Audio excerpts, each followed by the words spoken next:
1. Blog Talk Radio.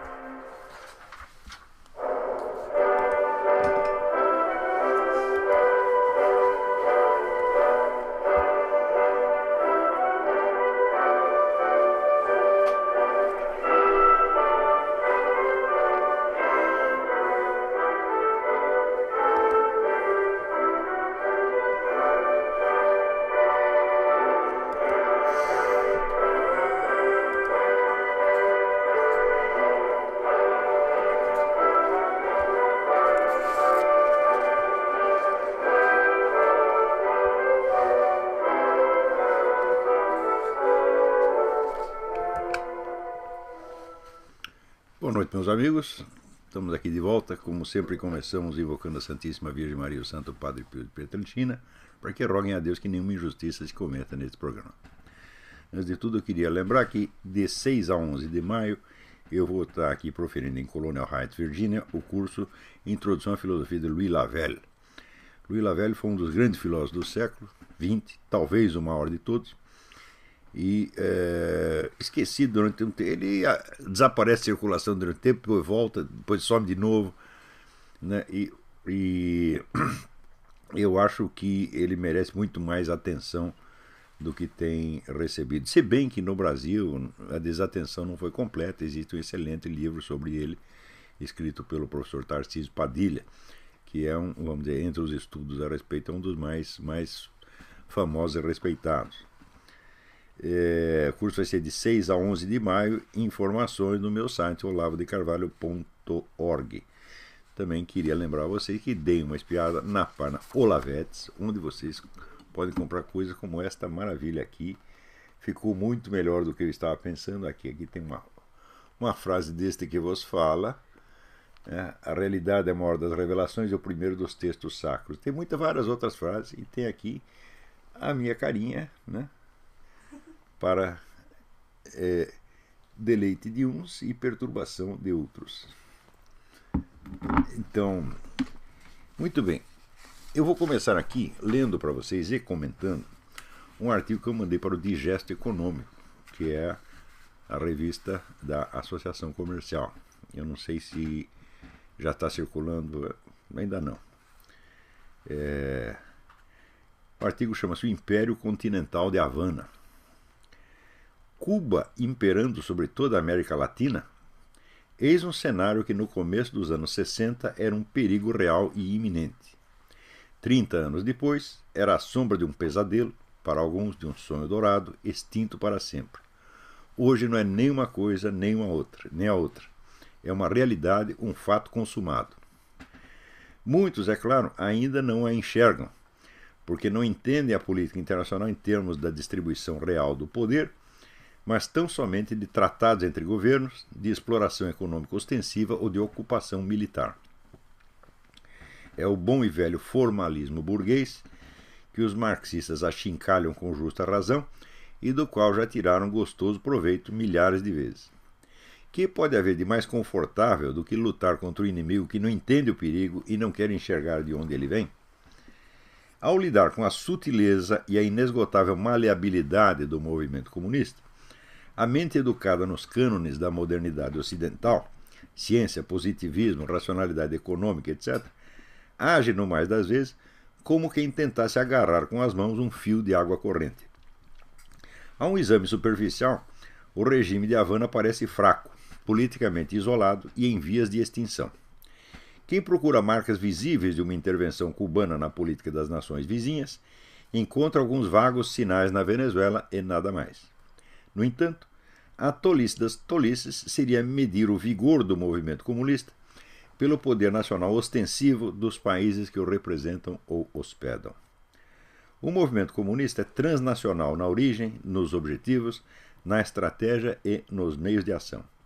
Nações e estados são apenas instrumentos de que se serve ou camuflagens de que se reveste, frequentemente usando-as no preciso sentido da máxima de Sun Tzu. Quando está fraco, finja que está forte. Quando está forte, finja que está fraco.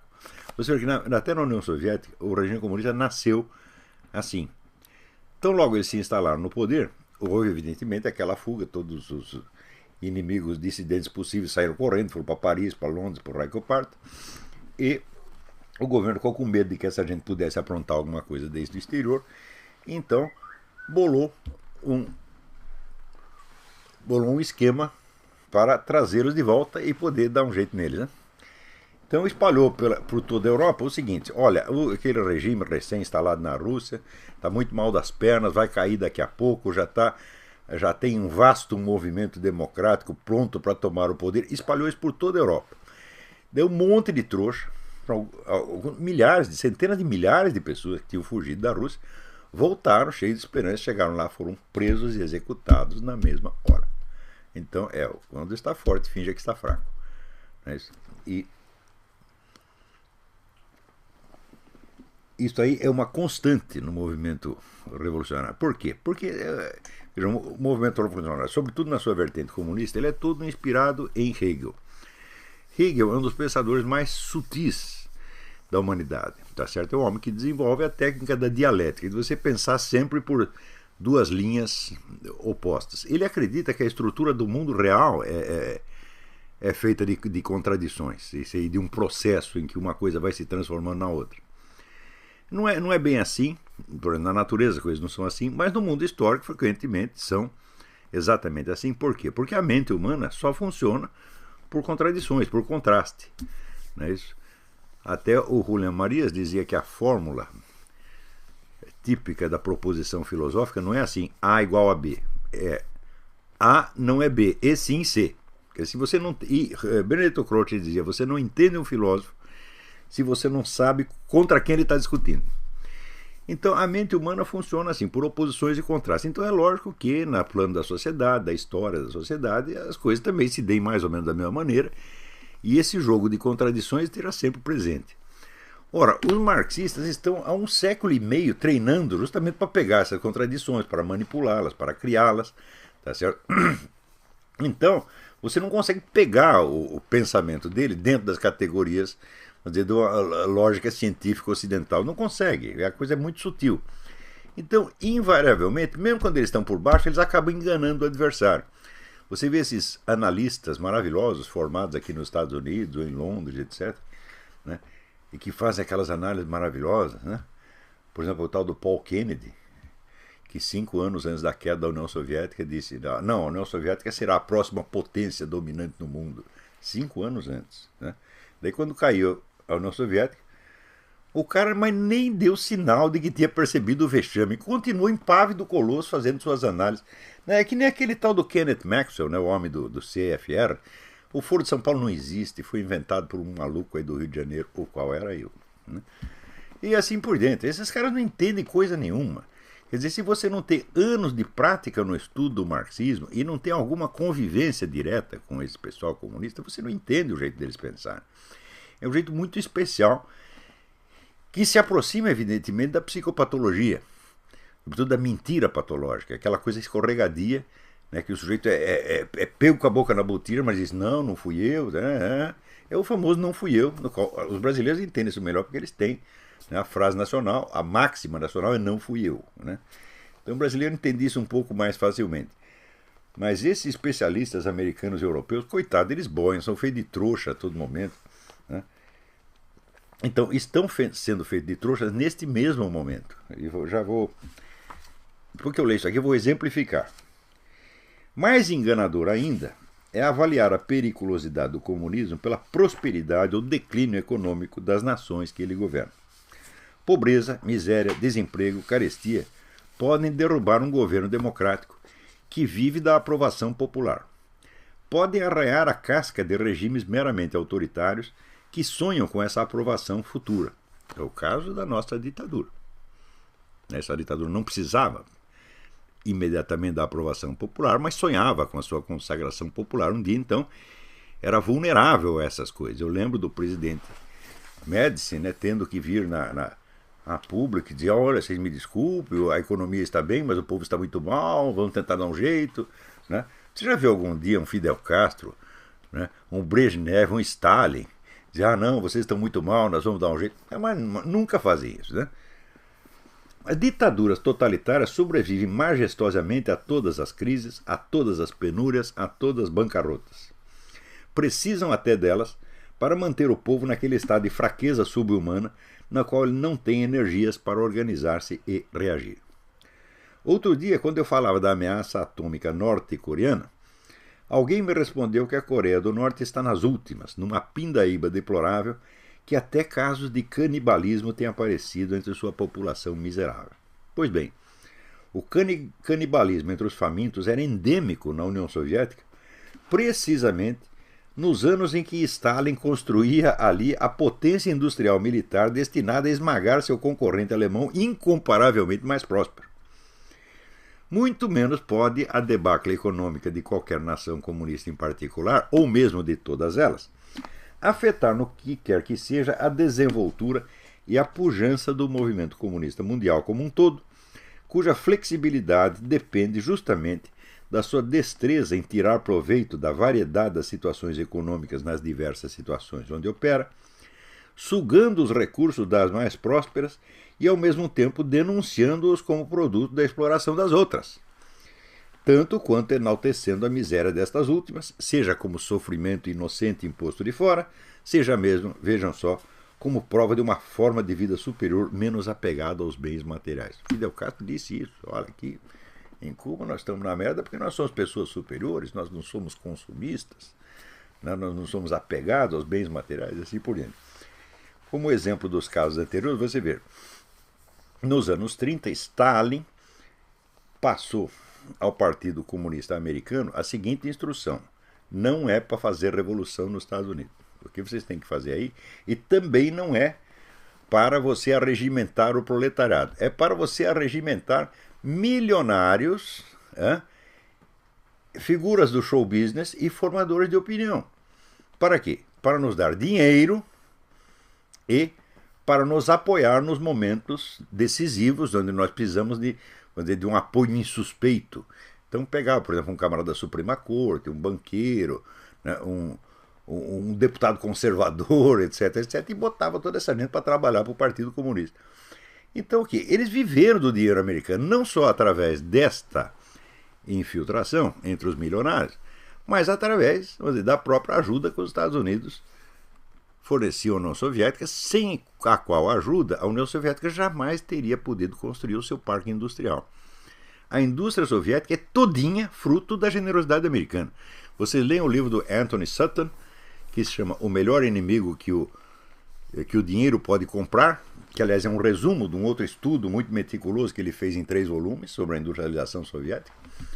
Se o livrinho pequeno não convencer, você vai na versão integral, você vai ver o negócio está muito bem provado. A economia soviética só existiu graças aos Estados Unidos. Então, os caras estão vivendo do dinheiro americano e ao mesmo tempo dizendo isso é exploração do proletariado internacional, isso é maldito dinheiro imperialista. De maldito dinheiro imperialista, maldito só quando está no bolso dos outros, quando está no seu, não se fala mais disso, né?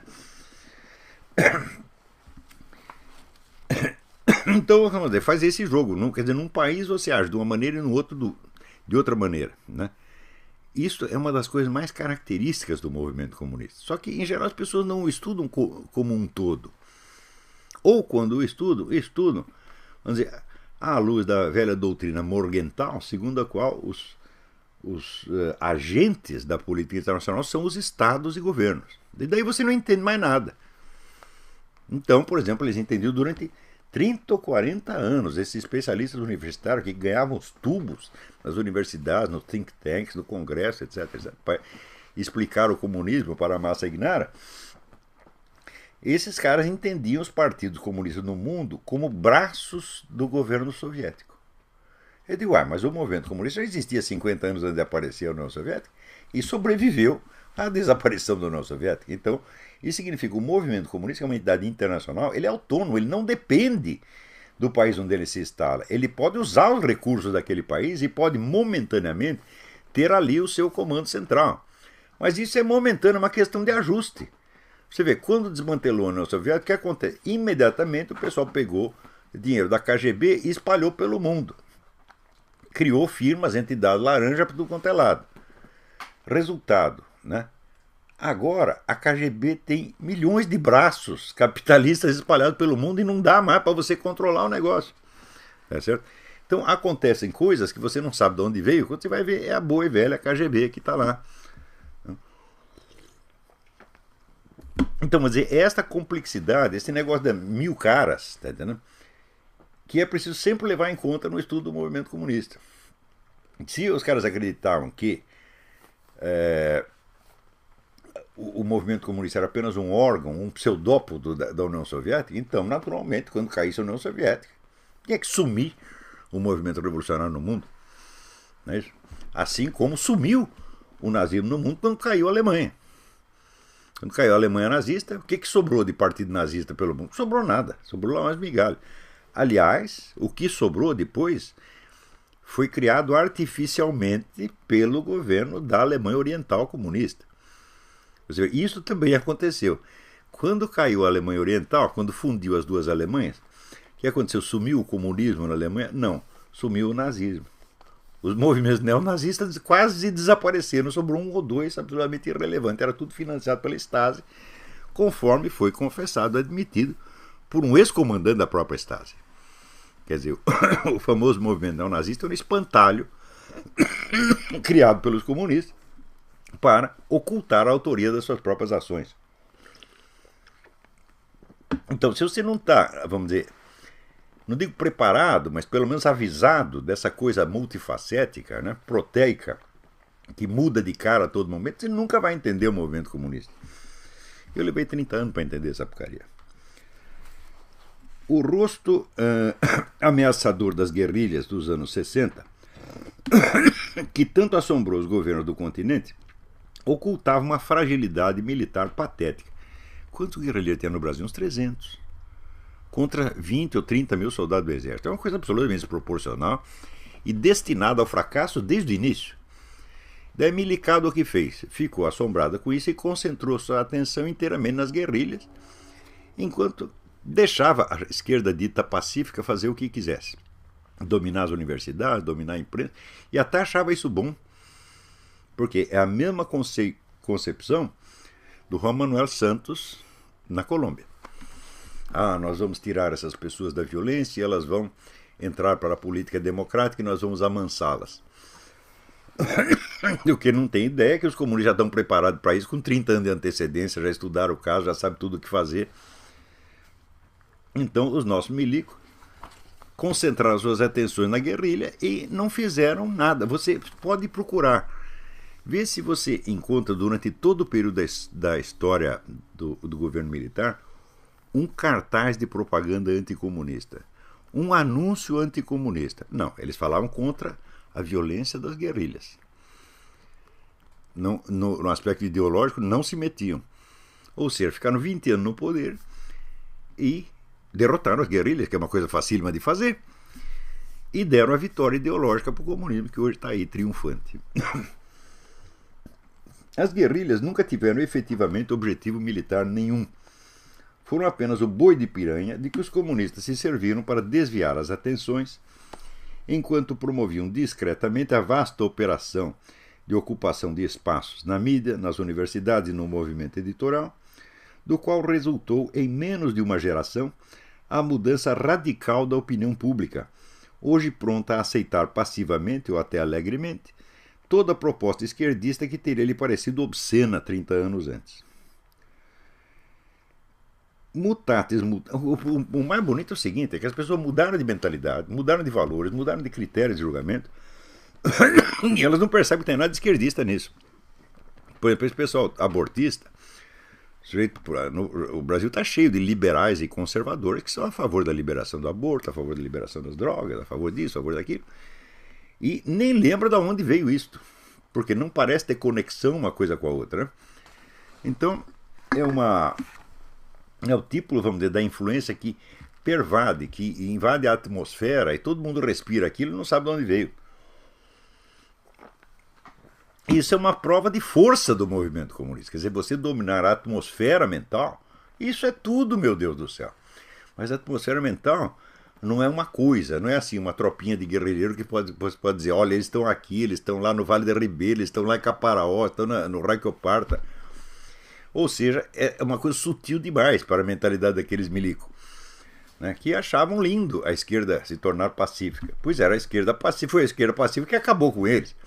A esquerda armada já estava toda morta e foi daí que veio, né,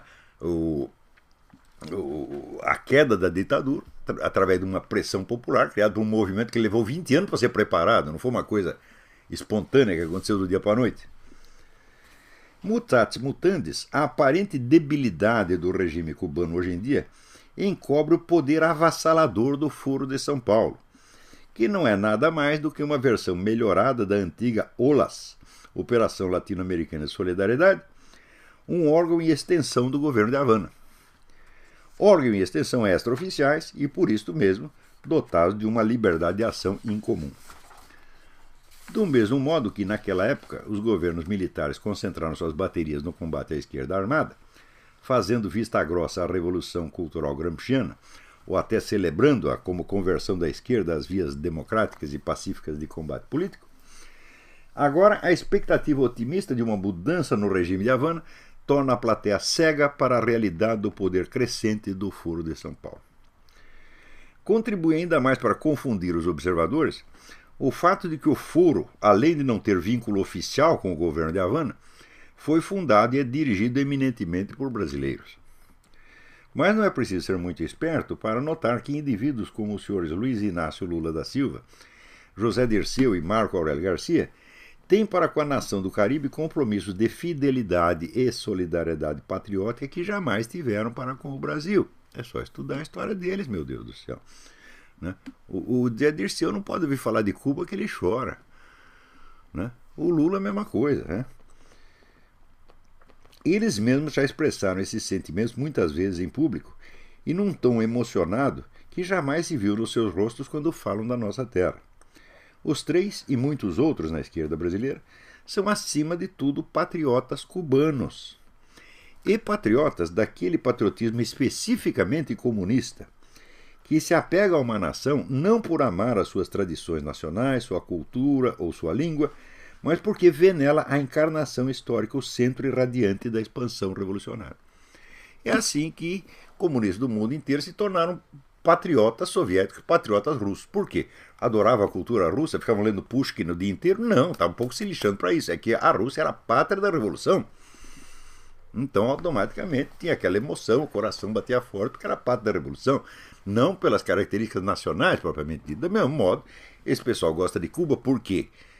Vivem lendo literatura cubana, cantando canções cubanas, etc. Nada, é porque é a pátria da revolução. A própria Dilma Rousseff, convém não esquecer, foi enaltecida por Hugo Chávez como uma grande, aspas, patriota da pátria grande. Patriota da pátria grande. Expressão do Hugo Chávez. O que é a pátria grande? Isso é a América Latina unificada sob o comunismo. É disto que ela é patriota, não do Brasil. E Hugo Chávez sabia do que estava falando. Se, por outro lado, essas pessoas se empenham na implementação de uma estratégia que ainda é, em substância, a mesma que foi concebida em Cuba nos anos 60, e se ao aplicá-la convergem sempre com a orientação do governo cubano, que é que falta para um observador esperto entender que são agentes de uma revolução que jamais cessou de ser exportada de Havana para o resto do continente. A diferença entre as visões públicas do fenômeno nas duas épocas é ditada pelos cacoetes retóricos predominantes na mídia e entre políticos de direita em geral, então e agora. Nos anos 60, o apelo conservador ao sentimento de honra nacionalista impelia-os a buscar o dedo cubano por trás de toda iniciativa comunista para poder denunciá-la como alienígena. Quer dizer, o discurso patriótico era da direita. Então a direita fala, não queremos movimentos alienígenas, etc, etc. Hoje, o triunfalismo liberal inaugurado pela queda da União Soviética proíbe até mesmo reconhecer a persistência do movimento comunista. Quanto mais admitir que o moribundo regime cubano ainda dá as cartas. Você veja, a mídia, ela é todinha governada por slogans e cacuetes mentais, figuras de linguagem. Quer dizer, um raciocínio puramente verbal. A hora que o sujeito aprende aquele esquema verbal, ele simplesmente o repete porque é um instrumento de linguagem que ele tem, Tá certo? Então, por exemplo, dizer, não, o comunismo está ultrapassado. Né? Bom, o próprio negócio do ultrapassado já subentende um erro de raciocínio tremendo. Ele subentende que você conhece o processo histórico de antemão, você sabe de onde ele está indo e para onde ele vai, você conhece o processo histórico como um todo, e você tem a série inteira dos capítulos que devem ser percorridos. Então você diz, isso aqui está ultrapassado, porque ficou lá no capítulo 43, agora nós estamos no 54. Tá certo? É claro que isso é inteiramente absurdo, porque ninguém sabe exatamente o curso da história. Tá certo? Existe o imprevisto na história, tá certo? E a história nos apronta mais surpresas do que nós podemos jamais imaginar. Então você raciocinar na história em termos de avanço e retrocesso já é se enganar a si mesmo. É claro que você sempre vai dizer que a sua posição é o avanço e a do vizinho é o retrocesso. Não é isso? Então, Hitler usava isso contra, né, os conservadores alemães, os cristãos, etc, etc. Não, nós somos o avanço, nós somos o futuro da Alemanha e vocês são o passado. Né? Daí depois os comunistas inventaram, não, o nazismo é o passado, nós é que somos o futuro, e assim por diante. Mas isso é um jogo de retórica apenas. Isso não reflete um exame efetivo do que está acontecendo, uma consciência real da substância do processo histórico. Né? Então, sempre que vocês veem esse tipo de raciocínio, saiba que você está falando com um palhaço, com um boneco de ventríloco. Qualquer um que use esta figura é um bocó de mola que não entende porra nenhuma do que está falando, entendeu? E que apenas está jogando com as figuras de linguagem. Você vê, claro, as figuras de linguagem elas são muito úteis, mas elas devem ser usadas, vamos dizer, para expressar uma percepção efetiva que você teve das coisas e não para substituí-la.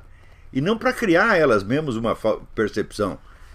O sujeito usa essa figura de linguagem e a projeta no ar, como se fosse um cineminha, e ele passa a ver as coisas do jeito que ele disse. Quer dizer, ele acredita nas coisas não porque ele as percebeu, mas porque é o jeito que ele consegue falar. Então, isso quer dizer também, para vocês que estão estudando e tal, veja, se você não domina a sua língua, ela domina você.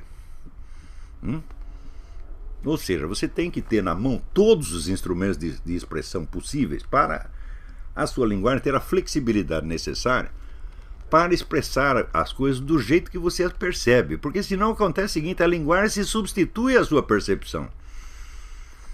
Você monta a frase e daí você passa a ver as coisas daquele jeito. E isso aqui, vamos dizer, no jornalismo é regra geral, são todas assim. Eu não sei porque vocês leem a Folha, São Paulo, o Globo, o Estadão. Isso aí é só intoxicação, é só bobagem, gente. Leiam livros, ou leiam revistas especializadas, revistas científicas. Leiam coisa séria. Olha, eu lembro que quando eu era mais jovem, né? Mais jovem não, quando eu era jovem. Então, porque esse também negócio de você, o sujeito se orgulhar de ser jovem, é o fim da picada, né? A mesma coisa que se orgulhar de ser jovem, teve vergonha de ser velho. Então, vamos dizer, a cronologia não é uma escala de qualidades, tá entendendo? Então, quando eu era jovem,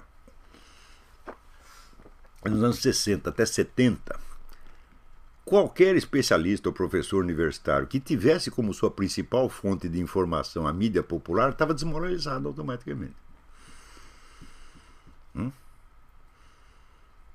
Nenhum professor ia argumentar, eu li no Estadão, li na Folha, mas nunca é isso aí. Se você está no meio acadêmico, você vai discutir com base em fontes cientificamente relevantes, tá entendendo?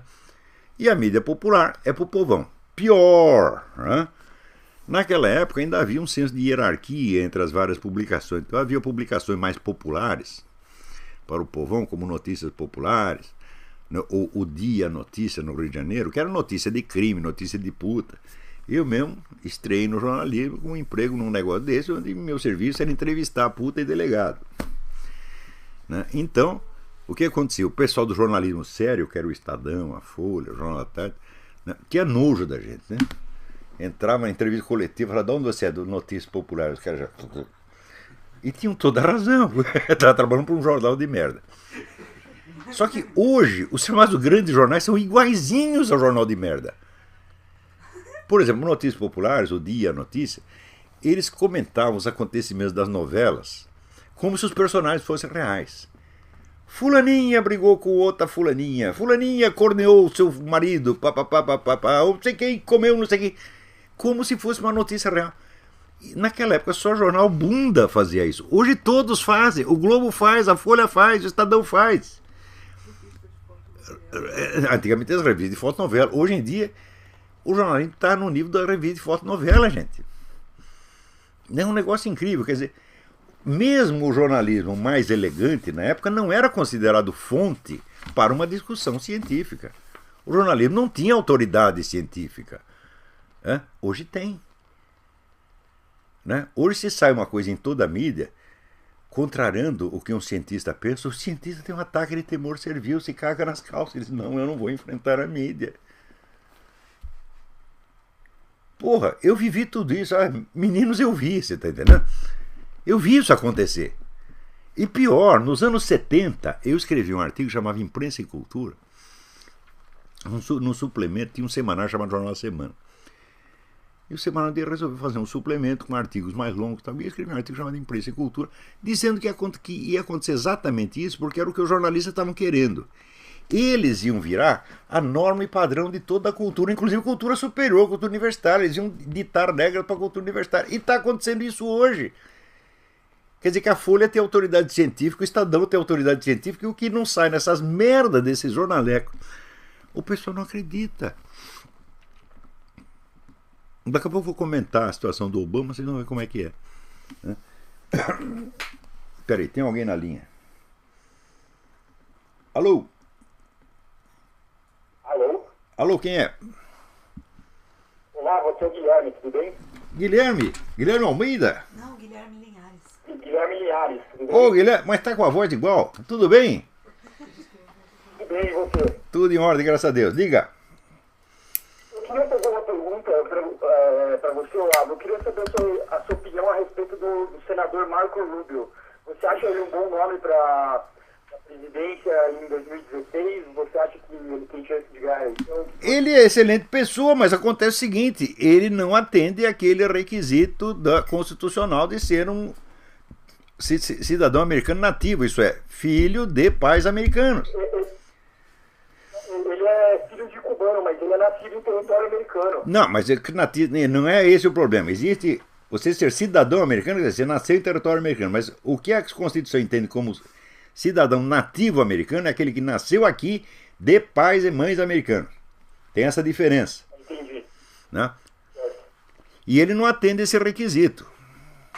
Agora, eu acredito, daqui a pouco eu vou comentar, dá para você esperar um pouquinho, daqui a pouco eu vou falar do caso do Obama, daí eu lembrarei esse caso do Marco Rubio e te responderei com mais detalhe. Dá para esperar 5 minutos? Eu vou desligar e depois eu escuto, tá? Tá bom, brigadão. Um abraço, Olavo. Um abraço, tudo de bom. Vamos lá. Como sempre, as análises da mídia popular não são análises, são jogos de cena. Já nem digo nada daqueles... Você vê, o pessoal fala, né? O Demetrio Magnoli falando, no seu segundo mandato, Obama irá para o centro, para uma política mais clintoniana, etc, etc. Aqui qualquer menino de escola sabe que é o contrário. Fala, não, agora o segundo mandato, ele está com a corda toda, agora que ele vai botar para quebrar. E é exatamente o que ele está fazendo. Mas acontece o seguinte, o Magnoli desejaria que o Obama fizesse isso. Então ele escreve aquilo como realidade. É o famoso wishful thinking, né? E o wishful thinking é feito todo de figuras de linguagem. Já nem digo nada daqueles amadores que, sem qualquer exame do problema, negam como exagerado e fantasioso tudo que saia do seu círculo de experiência corriqueira. A esses não se deve prestar atenção um só minuto, ou como diria Dante, non ragionam di lor, ma guarda e passa. Quer dizer, não vamos falar a respeito dele, dá uma olhada e vamos embora. Mas uma pergunta ou objeção bastante cabível é a seguinte. Se os comunistas dominam tão confortavelmente a situação na América Latina, se por quase toda parte conseguiram mesmo neutralizar, castrar as forças de oposição, que é que lhes falta para implantar no continente um regime comunista franco e indisfarçado? Por que, na mesma medida em que fomentam desbragadamente a ingerência do Estado na vida particular dos cidadãos, conservam a economia funcionando em direções que, deformadas o quanto sejam, ainda denotam de algum modo um capitalismo? Isso seria assunto para mais um artigo. Tudo que posso fazer aqui é enunciar 3 linhas de investigação que me parecem frutíferas. Essas linhas são baseadas em dados históricos patentes, cuja substância estratégica elas buscam trazer à luz. A primeira linha de respostas possíveis deve ser buscada no simples fato de que, na própria concepção originária de Karl Marx, a estatização total da economia não deve ser uma transição abrupta, mas um processo lento e gradual. Ele até dizia que deve-se chegar a isso, por exemplo, através do imposto de renda progressivo. Ou seja, são muitas gerações para chegar lá. E durante esse tempo você fica num capitalismo, né? Depois eu posso explicar mais sobre isso. Aliás, ele dizia, parem, vou até explicar já. Ele dizia que nessa primeira fase você vai despir o capitalismo de todas as legislações que o humanizam e adoçam. Você vai tirar o direito de greve, você vai tirar toda a assistência social, apagar tudo, e você vai criar um comunismo cru. O comunismo cru ainda não é o comunismo. É o verdadeiro capitalismo selvagem, né? A experiência da União Soviética e da China levou as melhores inteligências do movimento comunista a repensar e rejeitar o comunismo por decreto ali implantado por Stalin e Mao. Quer dizer, esse negócio de você chegar lá e agora é o comunismo. Isso aí foi ejaculação precoce. E o movimento comunista, que está cheio de gente inteligente, muito capacitada, falou, esse negócio não dá certo, nós temos que fazer exatamente do jeito que Karl Marx falou, você não pode forçar, né, a coisa. E é exatamente o que eles estão pensando agora, tem que ser lento, gradual. A segunda linha ecoa o fato de que, no presente estágio do movimento comunista internacional, a prioridade não é implantar regimes comunistas aqui ou ali, e sim juntar forças, quanto mais heterogêneas melhor, na grande operação de desmantelamento do Império Americano. O projeto eurasiano do professor Alexandre Dugin arregimenta nesse empreendimento todas as correntes ideológicas as mais disparatadas, unidas tão somente pelo ódio comum ao grande Satã. Quer dizer, na hora que você está empenhado numa macro-operação desse tipo, nós temos aqui que desmantelar os Estados Unidos. Você acha que vai se preocupar em implantar uma economia comunista na Zâmbia, na Serra Leoa, no Brasil? Pelo amor de Deus! Assim como na guerra, quando o Stalin viu que precisava juntar forças, foi invadido o aliado virou inimigo da noite pro dia e invadiu a União Soviética. Ele falou, precisamos dar um jeito. Mandou todos os partidos comunistas parar com essa conversa de comunismo e só falar de democracia. E chamou o Fronte Popular. Agora nós somos todos irmãozinhos da burguesia, das mãozinhas aí, e vamos lá enfrentar o alemão. Agora, eles estão com um problema muito maior do que esse, que é desmantelar os Estados Unidos. Você acha que nessa hora eles estão preocupados em implantar comunismo? Não! Existe a ordem das prioridades, meu Deus do céu. Então, comunismo, cala a boca, burro, não fala, né? Não é a hora. Eles podem esperar uma geração, 2 gerações, e esperar o tempo todo até acabar a guerra. Só voltaram a falar de comunismo depois lá no meio dos anos 50, né? Até a elite globalista, que ele, Alexandre Dugin, finge combater, é sua aliada nessa guerra, como se vê pelo apoio que dá ao presidente Barack Hussein Obama, provavelmente o mais eficiente e bem-sucedido inimigo interno que os Estados Unidos já tiveram. A terceira linha reflete as dificuldades internas da própria noção de economia comunista, das quais hoje os teóricos do movimento finalmente tomaram consciência. Não há, e no presente momento não pode haver, nenhum projeto claro de economia comunista capaz de ser implantado em parte alguma. Este é o problema. Bom, nós sabemos que não é para ser do jeito que foi na União Soviética e na China. Não pode ser de repente, tem que ser gradual. Mas como é que faz? Não tem receita. Karl Marx não ensinou, Lenin não ensinou, Marx não ensinou e Antônio Gramsci não ensinou. Antônio Gramsci não falou quase nada de economia. Ele só falou de um esquema de dominação mental da sociedade. Ele não explicou sequer como é que depois de você conseguir a hegemonia cultural, você transforma isso em poder político comunista. Não. Tanto que em todo lugar você vê, se aplica a estratégia gramsciana, domina a mentalidade popular, domina o cenário todo, e daí cadê o comunismo? Daí você fica naquela situação do Lula. Não sabemos ainda que tipo de socialismo nós queremos. Então tem esse problema. Eles não sabem como fazer e não sabem exatamente o que fazer. A própria noção de economia comunista está sendo sujeita a análise, a revisão o tempo todo.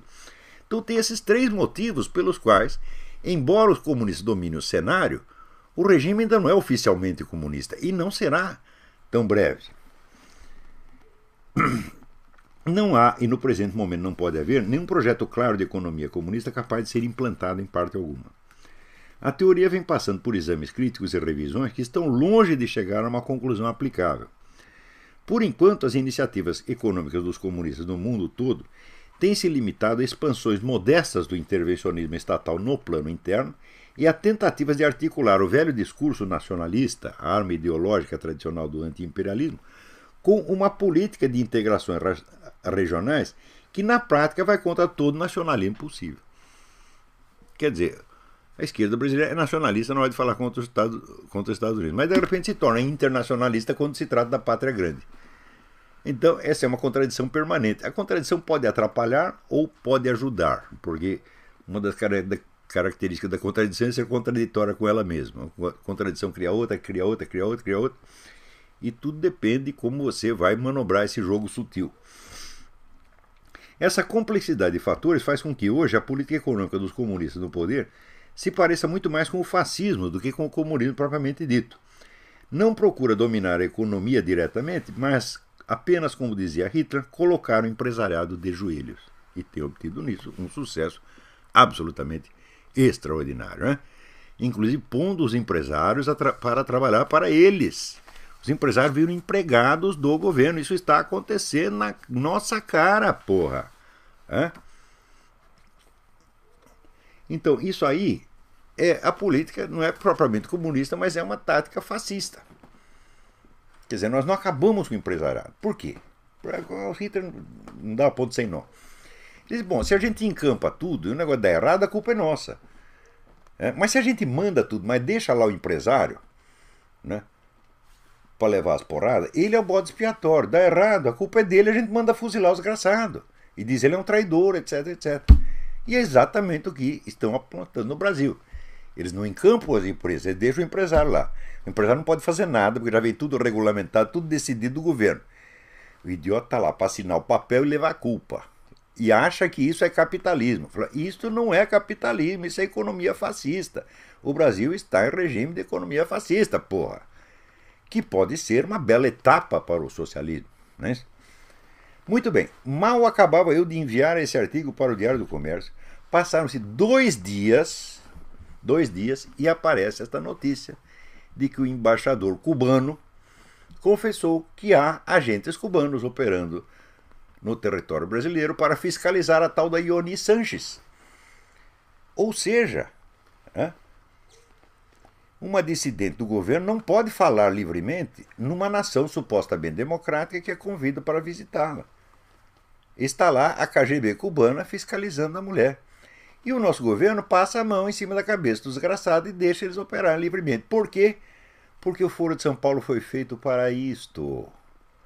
O Foro de São Paulo foi feito para abrir as portas de toda a América Latina aos agentes cubanos. Eles não estão lá só para fiscalizar a Ioni. Há milhares deles no Brasil, na Colômbia, na Venezuela, em toda parte, pô. Agora, ninguém quer investigar isso. Por quê? Bom, é natural que os comunistas queiram esconder isso aí. E também os liberais e conservadores não podem investigar isso aí. Por quê? Porque senão eles vão ter que reconhecer que estão fodidos e mal pagos. E eles não querem. Eles não querem pensar coisas tristes. Eles têm medo de ficar com medo. Então todos eles vão pela política do senta que o leão é manso, não está acontecendo nada, o Fidel Castro vai morrer, o comunismo vai acabar. Porra, o comunismo já acabou 50 vezes. Você sabe quando foi a primeira vez que o comunismo acabou? Logo depois da Revolução Russa. Eu acabei de contar para vocês. Eles tomaram o poder e já espalharam. Ih, estamos ferrados, o regime está acabando, está tudo caindo. Né? Várias vezes fizeram depois a mesma coisa. Né? Nos anos 30. Eles já desistiram do comunismo, agora eles são apenas patriotas russos. O Stalin, do dia para a noite, substituiu o discurso comunista tradicional por um discurso da patriotada, a mãe Rússia, etc, etc. Enganou os russos, enganou o Ocidente, porra. Agora vem de novo o discurso da patriotada russa com o doutor Alexandre Dugin. Agora não é mais comunismo, agora é Império Eurasiano. E o pessoal vai cair de novo. Quando é que vocês vão entender? A mentalidade revolucionária, vamos dizer, é a mentira compulsiva, a mentira que não passa, não passa, não para, não para, não para, não para. É uma atrás da outra. É um negócio absolutamente psicótico, como dizia o Dr. Andrei Lobachevsky. Né? Você vê como é que é a coisa.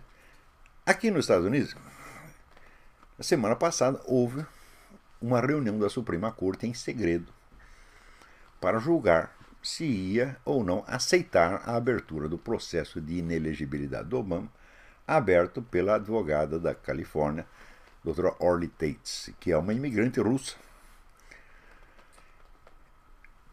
Bom, então é o seguinte, há um processo contra o presidente que chega na Suprema Corte e não sai uma linha na mídia. Você é capaz de imaginar uma coisa dessa? Hã? Quer dizer, a Suprema Corte se reuniu em peso, os 9, para estudar o caso. E ninguém notia, ninguém fica sabendo de coisa nenhuma. Quer dizer, se você não olha na página oficial da Suprema Corte para ver que está lá, o docket, como eles chamam, para ver que vai ter a reunião, ninguém fica sabendo de nada. Porém, pior ainda. Até ontem, os documentos que a advogada Orly Tates, com que ela ingressou na Suprema Corte, não haviam chegado às mãos de 5 dos 9 juízes, até ontem. Então, algum funcionário, algum escrivão, algum office boy, falou, é contra o Obama, vamos sumir com isso aqui, não entrega para o juiz não. Para quê? Para perder o prazo, porque a Suprema Corte tem até amanhã, dia 19, para dar uma decisão, vamos aceitar o processo ou não vamos. Se você atrasa e o juiz não fica sabendo, não toma a decisão, estoura o prazo e daí tem que começar tudo de novo. Então, veja uma hipótese que eu estou fazendo. Digo, peraí, quem foi que fez isso? Foi uma grande influência vinda de cima? Foi o Rockefeller? Né? Foi o George Soros? Né? Foi o CFR que mandou fazer isso? Não, meu filho. Foi algum obamistinha infiltrado. E é possível, vamos dizer, como esse tipo de gente existe em toda parte, são fanáticos, loucos e totalmente desonestos, eles são capazes de paralisar o sistema. Né? Portanto, talvez o pessoal esteja muito enganado ao pensar que, vamos dizer, este muro de defesa construído em torno do Obama, essa coisa inexpugnável, venha de um poder muito alto. Talvez não seja isto. É muito mais fácil você controlar isso através, vamos dizer, de um escrivão, de um meirinho, de um bunda qualquer que trabalha lá. Isso é a coisa mais fácil de você montar. Você vê, o PT cresceu assim. O PT subiu com alguma grande proteção de cima? Não. O PT cresceu graças ao seu serviço privado de informações. Montado por quem? Pelo seu Zé Dirceu, que o pessoal na época chamava de PT-Pol. Eu mesmo andei divulgando isso, investigando isso. Atenção, durante um tempo eu trabalhava para o Odebrecht para escrever para eles um relatório sobre as CPIs, que eles não estavam entendendo, eles estavam levando porrada tudo que lá, não estavam entendendo nada. Eu escrevi o relatório, eles nunca tiveram coragem de publicar. De qualquer modo, me pagaram, vivi muito bem durante aquele ano, estou satisfeito, não estou reclamando de nada, estou falando mal de ninguém. Quer publicar, publica, não quer, enfim. Bom, então, e daí, como a gente tinha uma verbinha, eu contratei 2 repórteres para que fosse atrás desses agentes do PT infiltrados aqui e ali. Porque tinha agente do PT nos bancos, nas empresas particulares, no funcionalismo público, no exército, na puta que eu pariu. Eles estavam por toda parte. Eles eram o quê? Generais, gente importante? Não, meu filho. Era escrevente, era office boy, né? Era recruta, né? Era essa gente.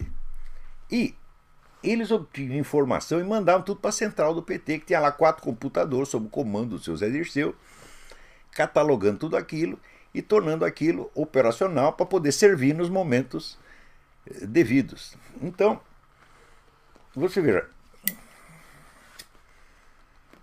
eu acho que eu já contei aqui até o episódio que o Zé Dirceu chegou lá na tribuna da Câmara e disse para um deputado: o senhor entregou a propina para não sei quem, os números das cédulas eram tais e tais e tais e tais e tais. Veja o nível de penetração.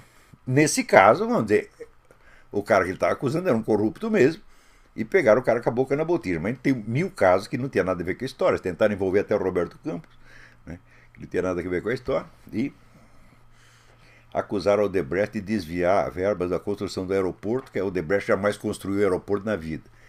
Então, foi com essa gente, com gente miúda, colocada nos pontos estratégicos, que o PT conseguiu controlar a situação.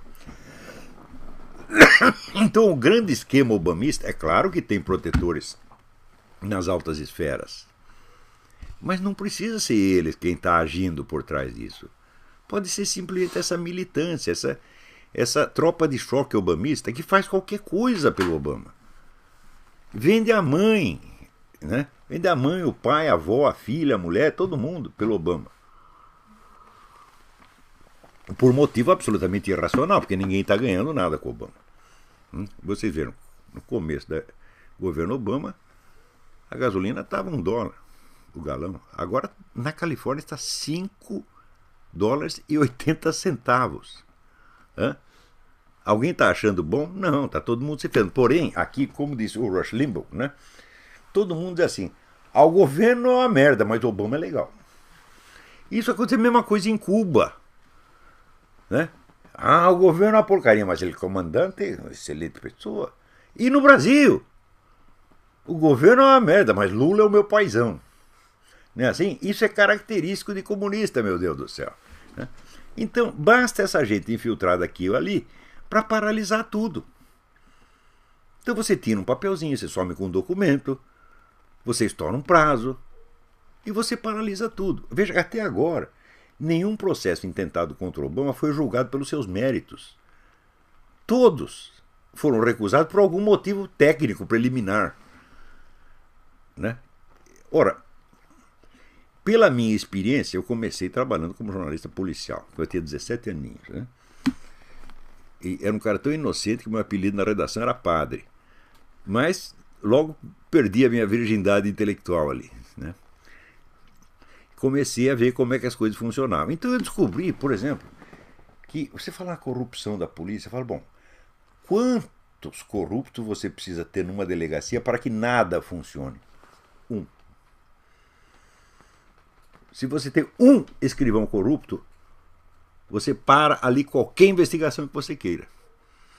Eu ouvi a história, eu não sei se é verdadeiro, mas eu creio que é, de um ex-ministro que era advogado, não vou dar o nome do cara agora, não sei se ele está vivo, e que quando estava trabalhando como advogado, não como ministro, ele estava defendendo um cidadão num processo onde a única prova que tinha contra o cara era um cheque. E esse advogado era um homem muito míope. Então ele lia as coisas assim. Bom, um dia ele foi lá no cartório, pegou o processo e começou a ler. Quando foram ver, ele tinha comido o cheque. Então essas coisas são fáceis de fazer. E você não precisa de altas autoridades e um poder secreto para parar tudo isso. Não, a ideia até do poder secreto tem um efeito paralisante sobre as pessoas, faz com que elas tenham medo. Vai ver, você está lutando contra um office boy e você pensa que está lutando contra o Rockefeller. Né? Também, bom, você vê, numa redação de jornal, quem toma a decisão? É o corpo de acionistas? Não, o corpo de acionistas reúne uma vez por ano, porra. Hein? Não dá palpite. Nem entram na redação. Né? Se você me perguntar assim, quantas vezes você viu o dono, os acionistas entrarem na redação? Nunca vi. Nunca vi. Hein? Então, por exemplo, eu trabalhei no Estadão, no Jornal da Tarde, um tempão. Quantas vezes você viu? Tinha um Mesquita lá, que era o filho do Rui Mesquita, que ele botou lá de estagiário, que os jornalistas mandavam nele fazer a cabeça dele. Graças a Deus, era um homem inteligente, que não se deixou influenciar tanto. Mas os donos mesmo, os velhos Mesquita, não entravam lá nunca. Então, do mesmo modo que eu trabalhei na Folha, quantas vezes você viu o velho Otávio Frias na redação? Nunca. Então, quem toma as decisões no dia a dia é jornalista, não é dono de jornal. O jornal é uma coisa a elaboração do jornal é uma coisa de uma complexidade, de uma velocidade tal que um sujeito com uma palavra ele pode modificar tudo. Você imagina, por exemplo, naquela época tinha o Telex, né? Chegava aquelas tiras de papel com notícia do mundo inteiro e tinha um sujeito que lia todo o noticiário internacional e recortava os Telex, jogava fora uma parte e passava outra pra gente publicar. Daí você tinha que reescrever aquela porcaria toda. Aquele cara decidiu que saiu ou não, porra. Hã? Podia chegar uma notícia assim, caiu a Estátua da Liberdade. O cara joga no lixo. Se você tem um movimento político interessado, você pegava 3 funcionários do Telex, né? Um no Estadão, um no Globo, né? Outro na Folha, e pronto, a notícia sumia, porra. É a coisa mais fácil do mundo. Não precisa um grande poder atrás para fazer isso. E olha, esta militância obamista ela está em ação mesmo. Outro dia, a Orly Tates pegou uma discussão num site obamista, financiado por George Soros, no seguinte teor. Se a Suprema Corte aceitar o processo da Orly Tates, nós vamos entrar com uma defesa na seguinte base.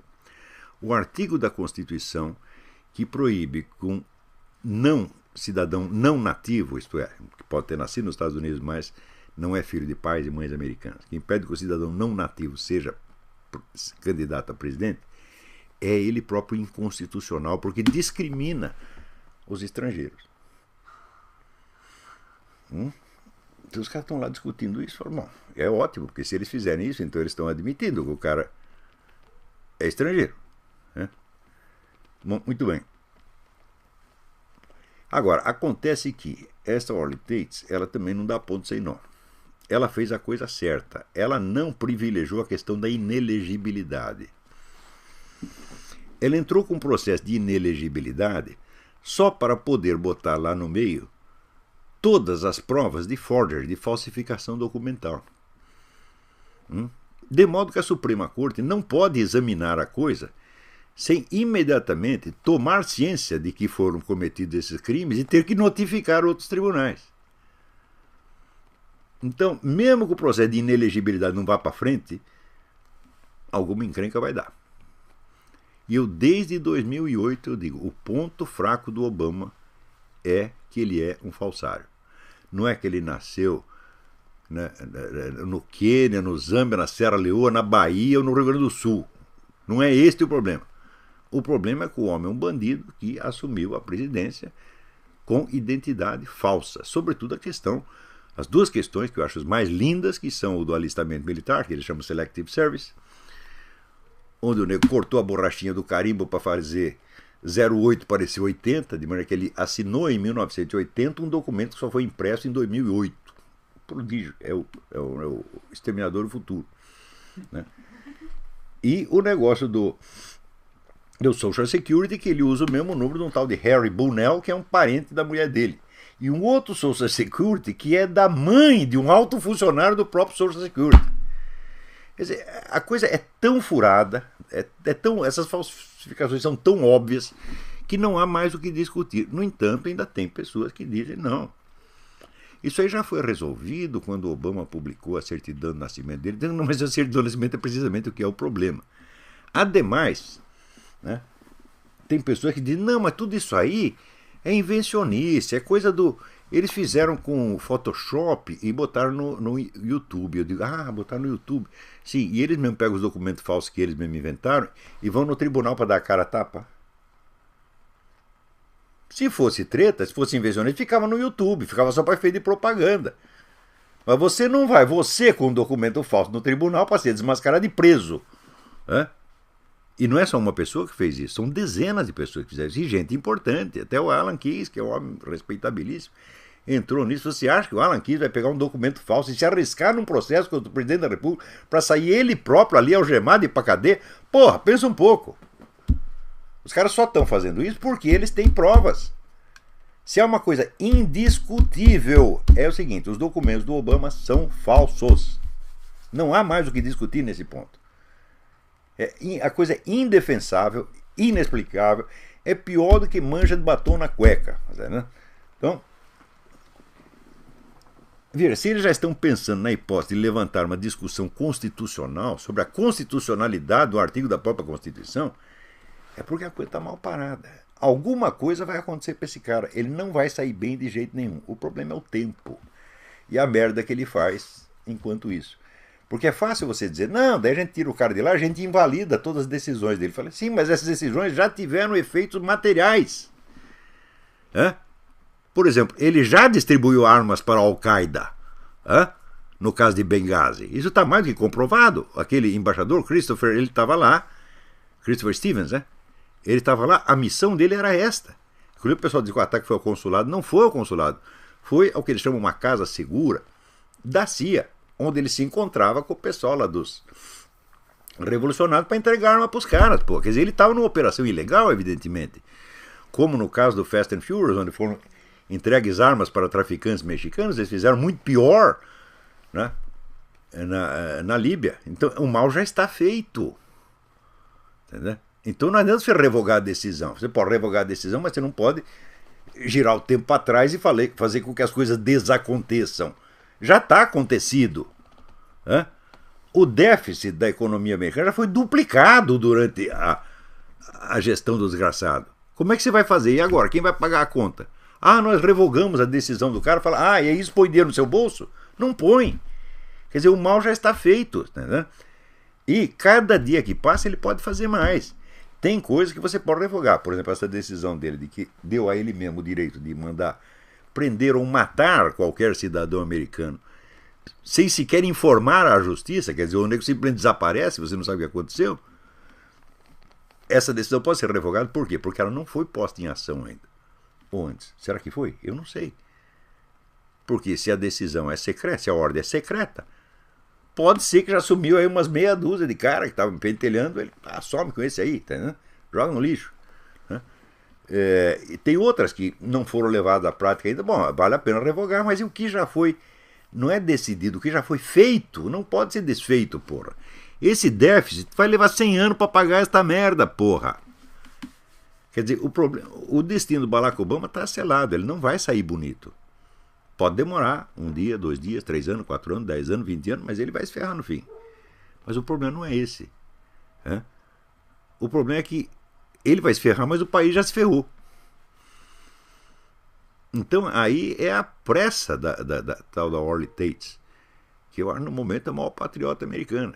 Ninguém levava ela a sério. Porque aqui nos Estados Unidos tem uma coisa assim. Eles são muito sensíveis ao prestígio das pessoas e pouco à materialidade dos fatos. Antigamente diz que os americanos eram pragmáticos, agora não.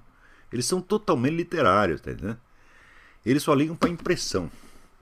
Da boa impressão, da má impressão, cometer uma gafe em público. Cometer uma gafe em público é um pecado mortal. O sujeito peidou.